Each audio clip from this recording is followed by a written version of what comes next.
Hello, my dear students. Welcome to RPTM Academy. So let's continue with Annie Gregory.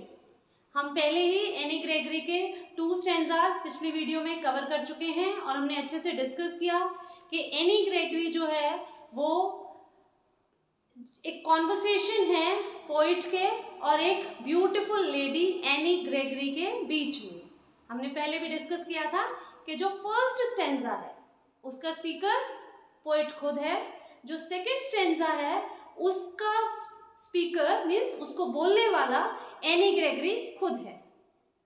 First जो stanza है उसमें poet any Gregory से ये कहता है कि कोई भी अगर तुम्हें प्यार करेगा तो वो सिर्फ और सिर्फ तुम्हें तुम्हारी एक्सटर्नल ब्यूटी के लिए प्यार करेगा।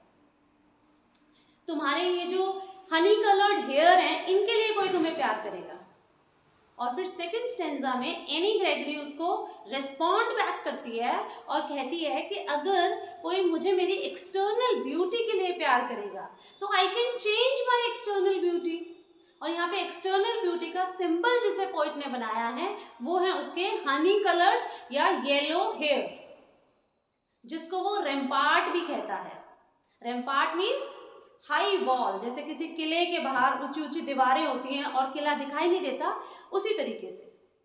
और वो ये भी कहता है कि कोई भी अगर किसी को भी तुमने रिजेक्ट कर दिया तो कोई भी सिर्फ इसलिए दुखी नहीं होगा, इसलिए डेस्पेयर नहीं होगा कि तुमने उसे रिजेक्ट कर दिया है और वो तुम्हारी इंटरनल ब्यूटी से प्यार करता है, बल्कि वो इसलिए नाराज हो जाएगा, इसलिए दुख में चला जाएगा क्योंकि वो तुम्हारे ईयर्स को टच नहीं कर पाया।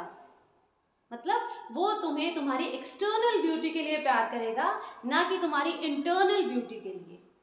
और उसका रिप्लाई वो देती है सेकंड स्टैंजा में कि अगर यही बात है तो मैं अपने इन हेयर को कलर करा सकती हूँ, मैं इनको डाई करा लूंगी, मैं इनको कलर करा लूंगी, फिर तो कोई मुझे मेरी इंटरनल ब्यूटी के लिए प्यार करेगा।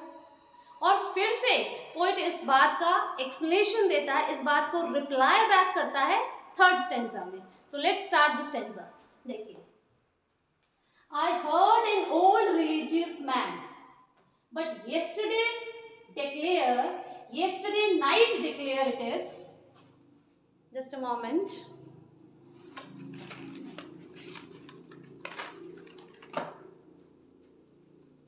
yesterday night declared that he had found a text to prove that only God, my dear, could love you for yourself alone and not your yellow hair. एक बार फिर से देख लेते हैं। I heard an old religious man, but yesterday night declared that he had found a text to prove that only God, my dear, could love you for yourself alone and not your yellow hair. क्या कहता है इस stanza में, third stanza में poet एक बड़ी ही practical बात कहता है।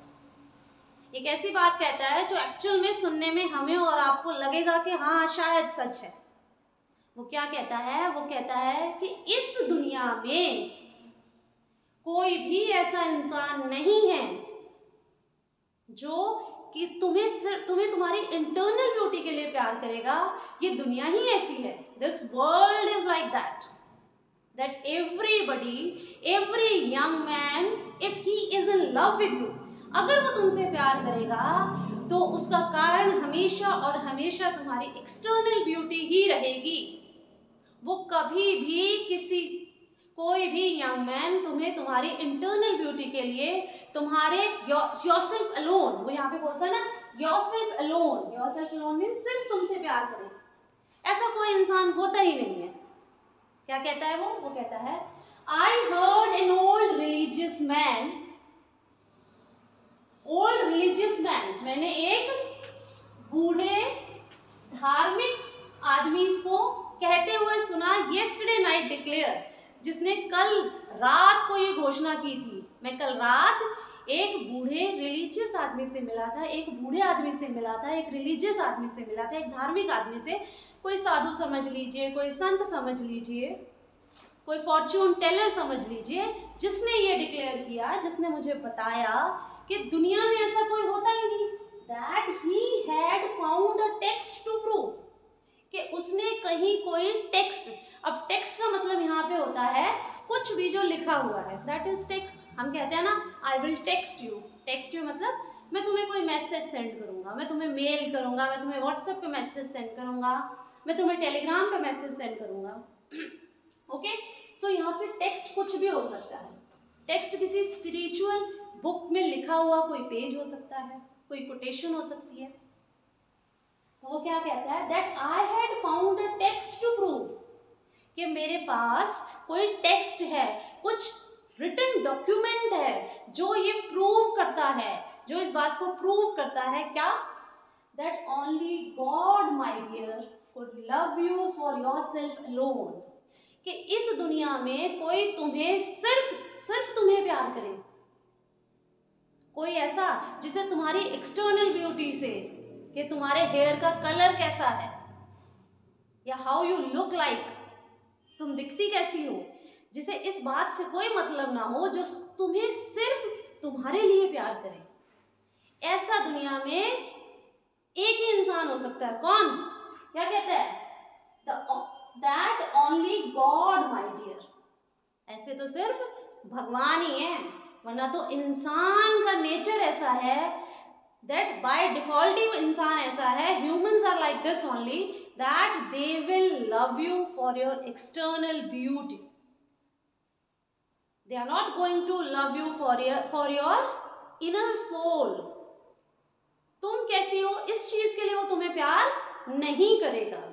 और अगर कोई ऐसा है जो तुम्हें सिर्फ इसलिए प्यार करेगा कि तुम कैसी हो, तो वो सिर्फ और सिर्फ भगवान हो सकते हैं, गॉड हो सकते हैं। वो क्या कहते हैं, that only God my dear could love you for yourself alone and not your yellow hair, and not your yellow hair, तुम्हारे येलो हेयर के लिए वो तुम्हें प्यार नहीं करेगा।